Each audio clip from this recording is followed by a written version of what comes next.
Assalamualaikum warahmatullahi wabarakatuh. Shalom, Om Swastiastu, Namo Buddhaya, Salam Kebajikan, Rahayu. Salam sejahtera untuk kita semua. Perkenalkan, saya Habibur Rahman, dosen program studi D4 Kearsipan, Fakultas Hukum, Ilmu Sosial, dan Ilmu Politik, Universitas Terbuka. Saya mengampu mata kuliah pengelolaan arsip elektronik dan otomasi kearsipan. Pada kesempatan ini, saya akan mengajar salah satu mata kuliah yang juga menjadi mata kuliah ampuan saya, yakni pengelolaan arsip elektronik dengan memenuhi komponen DIA, Delivery, Interaction, and Assessment. Video ini merupakan bagian dari persyaratan sertifikasi dosen tahun 2024 bidang pengajaran. Mata kuliah pengelolaan arsip elektronik memiliki bobot 2 SKS dan merupakan mata kuliah wajib Prodi D4 Kearsipan. Mata kuliah ini terdiri dari 6 modul yang membahas pengantar pengelolaan arsip elektronik, penciptaan, penggunaan, dan penyusutan arsip elektronik, implementasi sistem pengelolaan arsip elektronik, pengelolaan arsip elektronik tanpa menggunakan aplikasi sistem pengelolaan arsip elektronik, preservasi arsip elektronik, dan manajemen perubahan. Melalui mata kuliah ini, mahasiswa diharapkan dapat menguasai konsep dan teori pengetahuan secara mendalam untuk menyelesaikan masalah administrasi kearsipan dan mampu memberikan solusinya. Capaian pembelajaran lulusan prodi yang dibebankan pada mata kuliah ini adalah mahasiswa mampu menganalisis, mengevaluasi efektivitas kinerja, dan menemukan strategi pemecahan masalah yang tepat dan termutakhir di bidang kearsipan sesuai dengan standar tata kelola yang baik. Sedangkan capaian pembelajaran mata kuliah ini adalah mahasiswa mampu mendeskripsikan dan menganalisis ruang lingkup pengelolaan arsip elektronik mulai dari diciptakan, dikelola, didistribusikan ke pihak yang memerlukan, hingga tahap pemeliharaan arsip. Sementara CPUMK dari mata kuliah ini adalah mampu mendeskripsikan dan menganalisis tentang arsip elektronik, peluang dan tantangan dalam pengelolaan arsip elektronik, kerangka kerja teknologi dalam pengelolaan arsip elektronik, serta pentingnya metadata dalam pengelolaan arsip elektronik. Selanjutnya, mahasiswa diharapkan mampu mendeskripsikan dan menganalisis instrumen dalam pengelolaan arsip elektronik, penciptaan, penggunaan, dan penyusutan arsip elektronik, serta pengembangan kebijakan akses dalam lingkungan elektronik. Kemudian, mampu mendeskripsikan dan menganalisis perencanaan proyek pengelolaan arsip elektronik, implementasi perangkat lunak pengelolaan arsip elektronik, serta advokasi dalam implementasi sistem pengelolaan arsip elektronik. Selanjutnya, mahasiswa juga diharapkan mampu mendeskripsikan dan menganalisis penetapan aturan dalam pengelolaan, kontrol akses dan penyusutan, serta pengelolaan surat elektronik dalam suatu organisasi tanpa menggunakan aplikasi yang dirancang khusus untuk mengelola arsip elektronik. Selanjutnya, mahasiswa mampu mendeskripsikan dan menganalisis konsep-konsep kunci dalam preservasi arsip elektronik, praktik dasar preservasi elektronik, serta preservasi arsip elektronik pada Trusted Digital Repository. Kemudian, mahasiswa juga diharapkan mampu mendeskripsikan dan menganalisis teori dan model manajemen perubahan, membangun dasar perubahan dan komitmen, serta manajemen perubahan dalam implementasi aplikasi sistem pengelolaan arsip elektronik.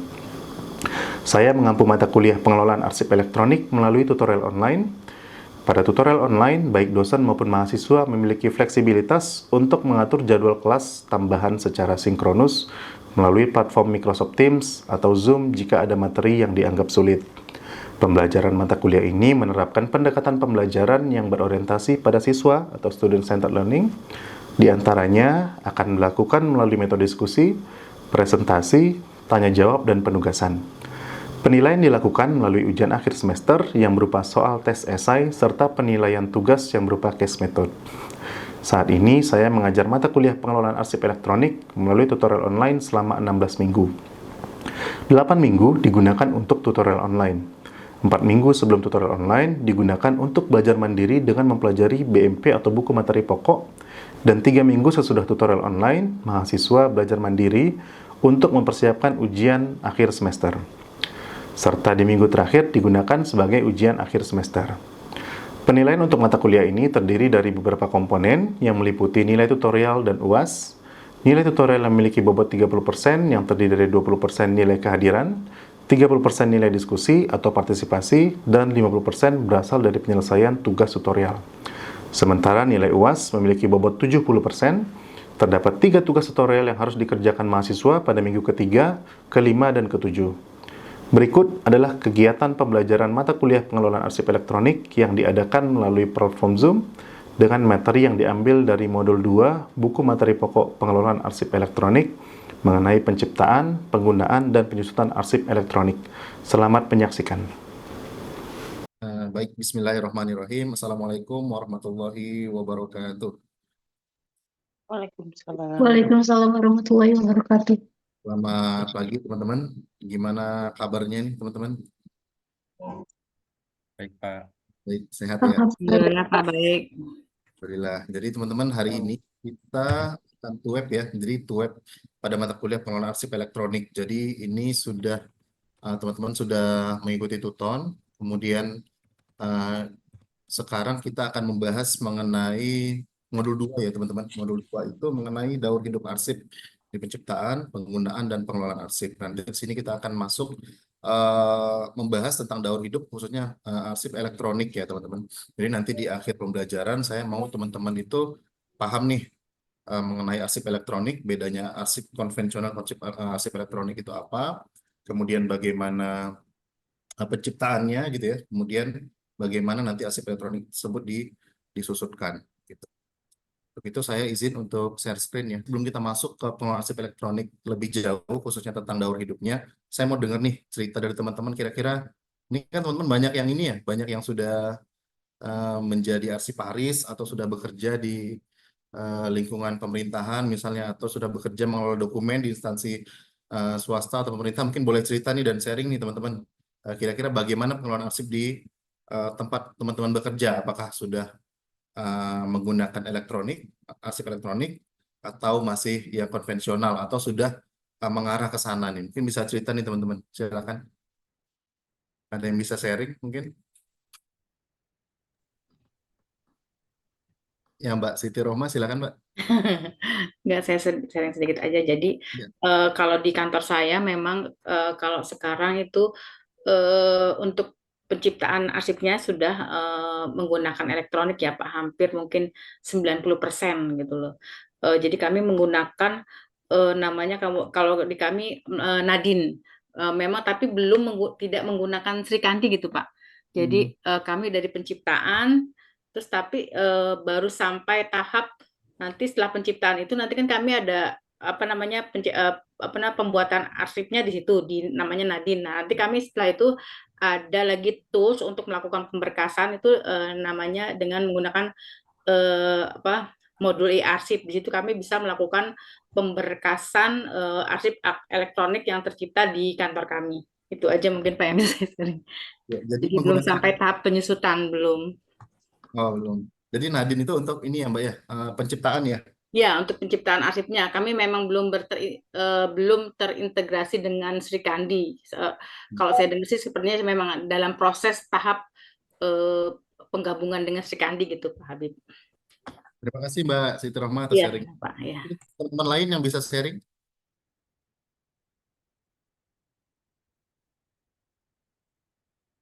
Ada lagi? Nggak ada? Oke, baik. Terima kasih tadi Mbak Roma yang sudah sharing ya tentang bagaimana pengelolaan arsip di institusi yang tempat Mbak Siti Rohma bekerja. Nah, oke teman-teman, kita masuk ke daur hidup arsip elektronik ya. Jadi outline hari ini yang akan kita... Nah, arsip elektronik. Apa sih yang terlintas di pikiran teman-teman ketika mendengar arsip elektronik? Singkat saja teman-teman, mungkin ada yang bisa kasih ide apa sih yang terlintas di pikiran teman-teman ketika muncul atau mendengar gitu kalimat arsip elektronik. Silakan. Mudah dikelola kali, Pak. Mudah dikelola. Oke. Yang lain apa nih teman-teman? Perangkat keras. Perangkat keras ya, hardware ya, namanya elektronik itu pasti ada tiga ini ya. Jadi hardware, software, dan mainware ya. Ada yang lain teman-teman?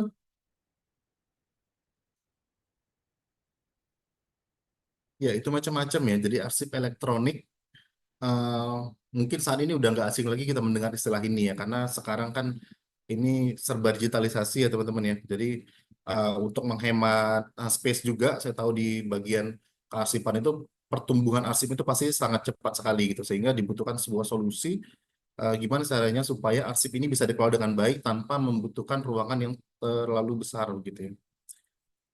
Nah, kita ke pengertian arsip dulu teman-teman, mungkin sudah teman-teman pahami sama-sama terkait dengan Undang-Undang Nomor 3 Tahun 2009 tentang kearsipan. Di situ dijelaskan bahwa arsip ini adalah rekaman kegiatan atau peristiwa dan berbagai bentuk dan media sesuai dengan perkembangan teknologi informasi dan komunikasi. Nah, itu perlu digarisbawahi ya teman-teman. Nah, kalau teman-teman lihat di undang-undang yang lama, mungkin ada yang tahu nggak undang-undang arsip sebelum 43 2009 ini nomor berapa teman-teman? Ada yang tahu nggak? Itu di nomor 7 tahun 1971 ya teman-teman ya, tentang eh, praktek pokok-pokok kearsipan. Nah, undang-undang itu dijelaskan bahwa arsip di sini adalah naskah atau warkat ya. Jadi bentuknya itu hanya tercetak saja. Nah, kemudian undang-undang ini dirasa sudah tidak relevan dengan perkembangan zaman saat ini. Nah, kemudian direvisi menjadi Undang-Undang Nomor 3 Tahun 2009.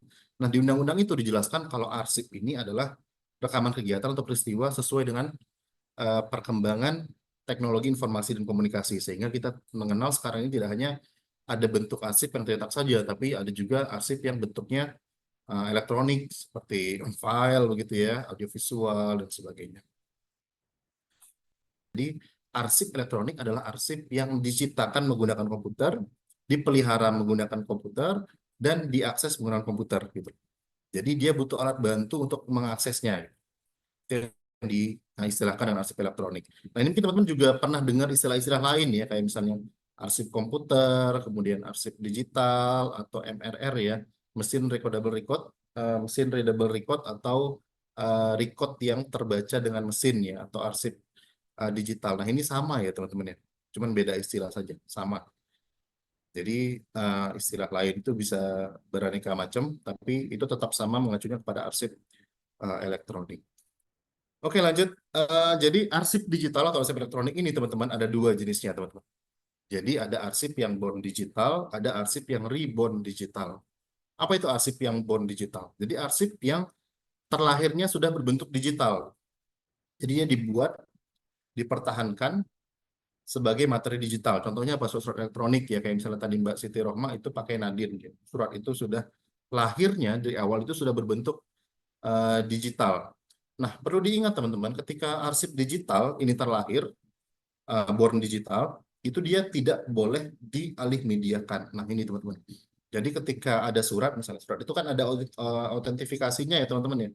Kalau sekarang itu kan kita kenal ada barcode ya, tanda tangan menggunakan barcode di bagian bawah. Nah, ketika dia dialih media kan bentuk cetak, misalnya dicetak nih. Nah, itu autentikasinya hilang. Kita nggak bisa tahu lagi nih, ini data yang dibawanya, data otentik yang dibawanya ini sudah hilang gitu loh. Nah, kemudian setelah dia dicetak, dialih mediakan lagi. Yang tadinya berbentuk file digital, ini sekarang berbentuk file digital juga, tapi tidak dokumen. Melainkan jadi gambar ya, jadi gambar. Nah, dia sudah kehilangan fungsinya. Maka arsip yang born digital ini tidak bisa dialih mediakan. Nah, kemudian ada juga yang arsip yang reborn digital. Di arsip reborn digital ini adalah arsip yang terlahirnya berbentuk konvensional. Nah, namun kita pindahkan ke media lain atau kita alih mediakan ke bentuk yang digital, teman-teman. Jadi arsip yang reborn digital ini awalnya tidak digital, kemudian digitalkan. Nah, di reborn digital itu ada banyak macam-macam tekniknya ya, teman-teman ya. Yang paling mudah itu digitalisasi. Kayak misalnya kita pengen punya nih bentuk digital dari ijazah kita. Dan kita lakukan scanning, jadi ijazah yang tadinya tercetak kemudian berubah jadi bentuk elektronik atau ada file elektronik. Itu digitalisasi. Kemudian ada juga yang namanya migrasi. Nah, migrasi ini kita pindahkan teman-teman. Jadi dari penyimpanan yang lama ke penyimpanan baru. Seperti kita tahu bahwa sekarang ini kan banyak sekali penyimpanan itu ya. Jadi kalau yang dulu itu kita ada disket, kalau teman-teman bisa tahu ada disket dulu, disket yang cuman beberapa megabyte gitu ya, sekarang sudah tidak bisa lagi digunakan. Ada juga compact disk yang sekarang itu sudah mulai ditinggalkan karena bentuknya optikal, itu rawan sekali rusak. Nah, itu dimigrasi teman-teman. Jadi mungkin dari dulunya floppy disk ke penyimpanan hard disk sekarang itu. Itu yang disebut dengan migrasi. Nah, kemudian yang terakhir adalah konversi. Nah, kalau konversi ini kita merubah formatnya. Nah, kalau teman-teman dulu sering download format dari YouTube ya, itu FLV teman-teman namanya, Flash Latest Video. Itu udah lama sekali teman-teman. Sekarang itu sudah jarang atau sudah langka kita temuin format seperti itu. Nah, untuk menjaga kontinuitas arsip ini, dia dirubah dengan lakukan konversi ke format yang lebih umum kayak AVI sekarang ini atau MP4 dan sebagainya. Nah, ini adalah instrumen pengelolaan arsip elektronik. Nah, jadi kita coba mengacunya kepada ISO TR 1548892. Di sini ada dua instrumen pengelolaan arsip, teman-teman. Jadi arsip instrumen utama dan instrumen tambahan. Nah, instrumen utama ini nggak begitu beda dengan pengelolaan arsip konvensional ya, teman-teman. Jadi kita punya klasifikasi arsip, kemudian JRA atau jadwal retensi arsip, dan klasifikasi keamanan akses. Nah, jadi klasifikasi arsip ini penting ya teman-teman untuk mengetahui kelompok arsip-arsip tertentu gitu ya. Jadi kan klasifikasi arsip itu kan berbeda dengan perpustakaan ya. Kalau perpustakaan kan kita punya DDC ya teman-teman ya, Dewey Decimal Classification. Kalau arsip itu kan dia disusun berdasarkan masalah ya. Misalnya ada masalah, kemudian ada sub masalah, ada sub masalahnya. Misalnya masalah kepegawaian, kemudian sub masalahnya adalah penerimaan pegawai gitu ya. Kemudian sub masalahnya adalah penerimaan pegawai via apa? Mungkin CPNS atau P3K atau NO dan sebagainya. Nah, itu klasifikasi arsip. Kemudian yang kedua adalah jadwal retensi arsip. Nah, JRA ini adalah instrumen yang kita gunakan untuk menyusun arsip ya. Jadi ketika kita menggunakan JRA itu arsip bisa disusutkan dengan baik karena arsip ini kan dia nggak sembarangan kita susutkan ya teman-teman. Ketika dia disusutkan kita bikin berita acara penyusutan arsip, kita bikin usul musnahnya dan sebagainya. Nah, di jadwal retensi arsip ini akan ada informasi tuh mengenai kapan arsip ini disimpan. Jadi inaktifnya berapa tahun, aktifnya berapa tahun, dan setelah dia habis masa retensinya itu statusnya bakal apa? Bakal musnah atau disimpan permanen. Nah, itu semuanya ada di JRA. Maka instrumen ini menjadi sangat penting dalam mengelola arsip konvensional maupun arsip elektronik. Tidak. Nah, kemudian selanjutnya adalah klasifikasi keamanan akses. Nah, ini perlu juga disiapkan teman-teman karena apa? Karena memang tidak semua arsip itu bisa diakses oleh semua orang. Jadi mungkin ada beberapa orang yang hanya memiliki akses untuk arsip-arsip tertentu saja gitu loh. Nah, untuk itu kita punya klasifikasi keamanan akses. Jadi siapa yang bisa mengakses dari misalnya bagian no marking, kemudian confidential, secret, dan top secretnya gitu ya. Siapa yang bisa akses ini gitu. Atau siapa yang hanya bisa sampai ke batas secret saja atau di batas confidential saja. Nah, ini maka perlu. Nah, instrumen ini yang kita istilahkan dengan klasifikasi keamanan akses. Nah, itu tadi ada instrumen utama, yakni klasifikasi arsip, jadwal retensi arsip, dan klasifikasi keamanan akses. Kemudian selanjutnya adalah instrumen tambahan, teman-teman. Jadi ada thesaurus dan daftar peristilahan judul. Nah, ini digunakan misalnya untuk mengkaitkan antara satu arsip dengan arsip yang lainnya gitu ya. Kalau misalnya dalam konteks arsip rekam medis misalnya atau arsip yang disimpan di rumah sakit gitu, mungkin banyak istilah-istilah yang tidak umum ya teman-teman ya. Nah, dengan adanya thesaurus dan daftar peristilahan judul ini kita bisa melakukan yang namanya tunjuk silang. Jadi kita bisa tahu mana arsip yang saling berkaitan gitu. Jadi ini adalah instrumen pengelolaan arsip berdasarkan ISO TR 1548892. Nah, selanjutnya proses daur hidup arsip elektronik nih teman-teman. Jadi yang pertama itu adalah proses kaptur. Nah, proses kaptur ini adalah proses di mana kita menentukan mana dokumen yang harus disimpan, harus dibuat dan harus disimpan gitu. Karena tidak semua dokumen itu bisa dijadikan arsip ya teman-teman. Jadi hanya dokumen yang bernilai saja yang dijadikan arsip. Nah, ini adalah tahap penciptaan. Nah, kemudian setelah diciptakan dia akan diregistrasi. Nah, dalam tahap registrasi ini kita lakukan yang namanya input metadata. Jadi kita masukkan arsip itu, metadatanya itu. Jadi metadata itu adalah data tentang data ya. Jadi data yang berhubungan dengan arsip tersebut. Kita masukkan ke dalam sistem. Nah, ini macam-macam ya. Mungkin bisa kita pakai Nadine atau Srikandi atau Arteri atau aplikasi apa saja yang digunakan untuk mengelola arsip elektronik. Nah, kemudian dia disimpan. Jadi penyimpanan arsip elektronik ini ada 3 macam ya teman-teman. Ada disimpan secara online, kemudian offline, kemudian yang terakhir adalah nearline. Nah, selanjutnya adalah pemeliharaan. Nah, jadi arsip ini harus disimpan, harus terlindungi dari perubahan terhadap konten, struktur, dan konteksnya baik disengaja maupun tidak. Selanjutnya adalah penyusutan. Jadi penyusutan arsip ini berdasarkan JRA ya teman-teman, atau jadwal retensi arsip. Nah, selanjutnya dalam melakukan penyusutan arsip elektronik itu ada 5 cara yang bisa kita lakukan teman-teman. Jadi yang pertama itu lakukan pemindahan ke ruang penyimpanan yang telah ditentukan di bawah kontrol organisasi. Misalnya pusat arsip organisasi. Misalnya di sebuah organisasi itu ada pusat arsipnya, maka arsip elektronik tersebut dipindahkan gitu ya. Nah, kemudian yang kedua, pemindahan ke ruang penyimpanan yang dikelola oleh swasta. Nah, saat ini kan sudah banyak nih eh, pihak-pihak swasta yang menawarkan jasa untuk mengelola arsip. Nah, untuk membantu kita, itu mungkin kita bisa bekerja sama dengan mereka, tentu saja dengan kesepakatan kontraktual ya. Lanjut yang ketiga adalah transfer ke sebuah lembaga arsip organisasi yang bersangkutan. Misalnya kalau di universitas itu kan biasanya kan ada pusat arsipnya ya teman-teman ya. Jadi di universitas itu biasanya kan ada UK satunya, ada UK 2-nya, ada unit kearsipan 2, ada unit kearsipan 1. Jadi UK 2 tuh mungkin fakultas ketika dia setelah arsip tersebut selesai masa simpannya atau jadi statis, dia akan dipindahkan ke UK satunya ke lembaga memastikan bahwa arsip tersebut benar-benar musnah.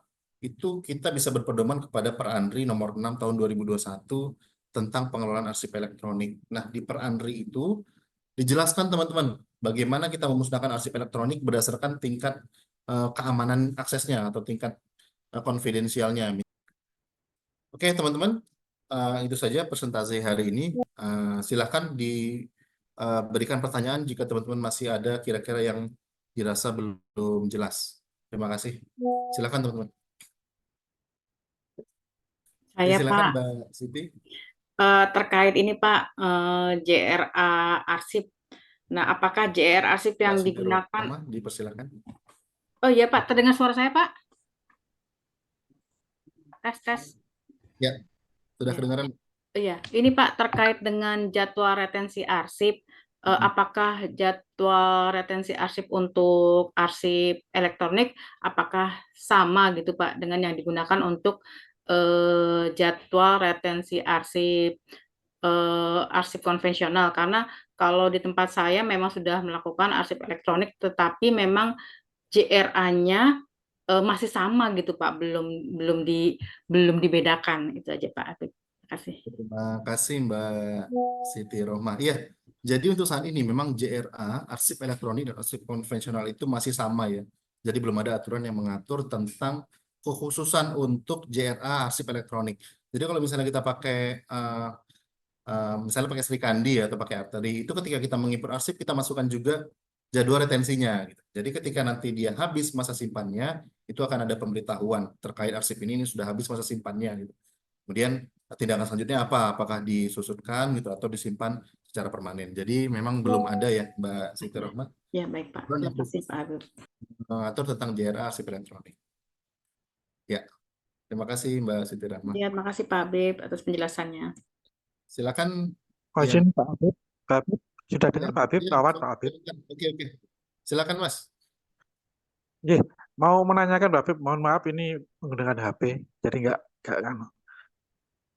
Untuk arsip elektronik itu untuk kekuatan hukumnya bagaimana Pak ya? Soalnya kalau untuk pertanggungjawaban keuangan itu kan minta di print out gitu Pak ya, kalau tidak salah.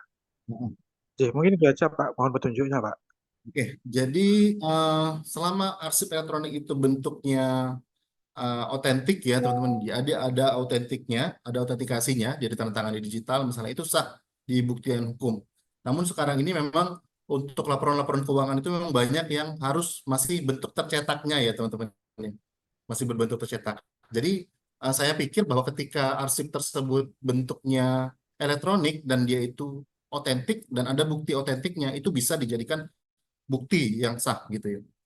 Jadi tidak harus bentuk tercetaknya, tapi ada elektroniknya. Ketika elektronik itu benar-benar otentik, itu bisa dijadikan bukti yang sah, gitu Mas Wawan. Bagaimana, Mas Wawan? Iya, cukup jelas Pak. Makasih petunjuknya Pak. Terima kasih Mas Wawan. Oke teman-teman, sebagai ini ya di akhir pertemuan melihat apakah teman-teman paham atau enggak, mungkin bisa kita kuis sedikit ya teman-teman ya. Teman-teman bisa masuk ke quizzes.com. Saya akan eh, berikan kodenya. Saya sudah kirim linknya di Zoom, teman-teman mungkin bisa diklik. Sudah Pak, tinggal kodenya. Sudah ya? Ya Pak. Oke, baik. Saya akan berikan kodenya nih, teman-teman.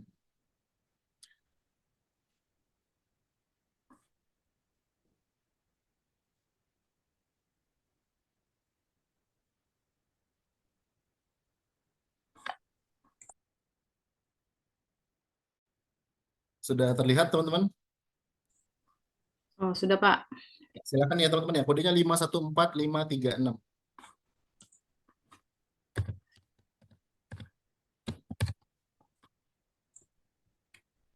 Teman-teman bisa ketikkan joinmyquiz.com, kemudian masukkan kodenya 514536.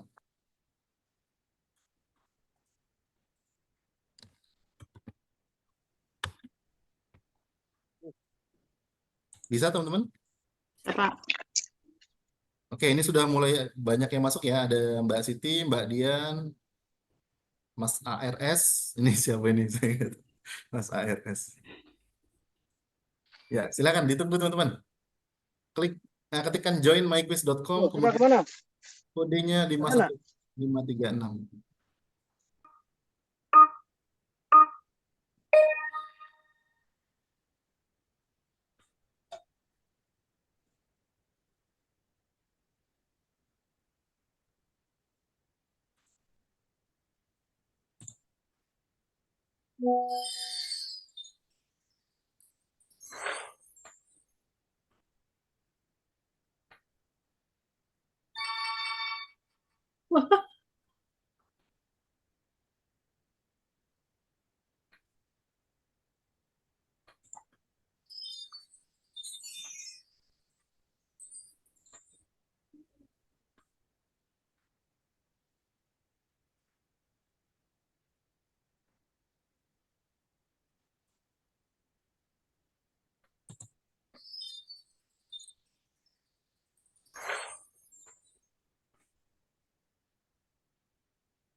Oke, ini teman-teman yang berhasil menjawab dengan sangat baik itu ada Mbak Siti, kemudian ada Mas Bagus dan Mbak Dina Gita di posisi ketiga.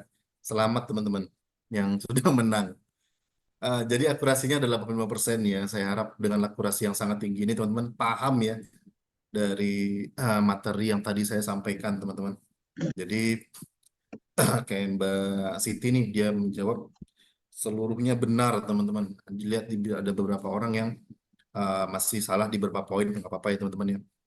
Kalau secara keseluruhan kita sudah 85% dari kelas akurasinya ya. Terima kasih teman-teman sudah bergabung bersama untuk mainkan kuisnya. Untuk tugas di minggu depan teman-teman kumpulkan di web selanjutnya, ini juga menjadi bahan diskusi kita nanti. Jadi teman-teman saya mau teman-teman coba cari ini deh teman-teman, jurnal elektronik yang berkenaan dengan arsip elektronik, kemudian teman-teman bahas ya. Jadi bisa teman-teman cari dengan bantuan AI misalnya. Sekarang teman sudah ada Elicit ya teman-teman ya. Elicit itu bisa digunakan untuk membantu teman-teman mencari artikel ilmiah. Dan teman-teman juga kan memang diharuskan di akhir semester nanti, di akhir sebelum teman-teman menyelesaikan studi itu ada menulis karir ya teman-teman. Jadi ini coba menggunakan elicit.com. Nanti akan saya berikan tutorialnya melalui LMS ya teman-teman. Nanti teman-teman cari satu artikel yang berkenaan dengan daur hidup arsip elektronik bebas. Jadi teman-teman cari, kemudian teman-teman cari judulnya itu apa, sumbernya teman-teman dapat dari mana, kemudian teman-teman jelaskan gimana tahapan-tahapan daur hidup arsip elektronik yang dibahas di artikel tersebut. Nah, kemudian masalah apa yang dihadapi, kemudian dampak masalah tersebut terhadap efektivitas pengelolaan arsip elektronik. Nah, ini akan menjadi bahan diskusi kita di web selanjutnya ya teman-teman ya. Oke ya teman-teman, itu saja untuk hari ini. Apakah ada lagi teman-teman yang ingin disampaikan sebelum kita tutup perkuliahannya? Cukup, Pak. Sudah cukup, Pak. Sudah cukup ya? Oke, baik teman-teman. Saya ucapkan terima kasih atas webnya pada pagi hari ini. Saya ingatkan kembali teman-teman masih ada tagihan Tuton ya. Jadi silakan dikerjakan tugasnya, kemudian aktif di dalam diskusi yang ada di setiap pertemuan yang ada di Tuton ya teman-teman ya. Itu aja teman-teman. Sekali lagi saya ucapkan terima kasih. Sampai ketemu di web selanjutnya. Wassalamualaikum warahmatullahi wabarakatuh. Waalaikumsalam. Waalaikumsalam Waalaikumsalam. warahmatullahi wabarakatuh. Terima kasih Terima banyak, kasih Pak teman-teman. Abi. Terima kasih. Ya, terima kasih, Pak.